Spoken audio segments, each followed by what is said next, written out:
Kaalyado ni dating Pangulong Rodrigo Duterte sa Senado, pabor na saklawin ng investigasyon ang mga flood control project sa nagdaang Duterte administration. Kasama natin sa balita si Radyoman Conde Batak.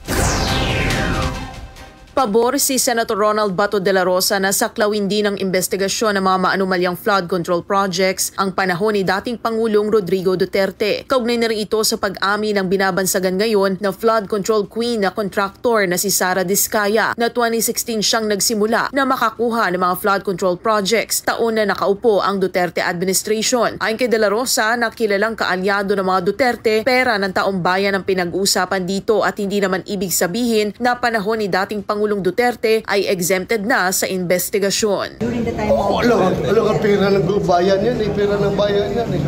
Hindi porque during the time of PRRD, i-exempt natin sa investigation. Hindi po pwede yun. Kung gumawa sila ng kulukuhan, kahit na panahon pa ni Pinoy kasi, noon pa yan, panahon pa ni Pinoy sila nagkakuha ng mga kontrata sa gobyerno, di ba? Kung meron sila mga ginawang kulukuhan noon, dapat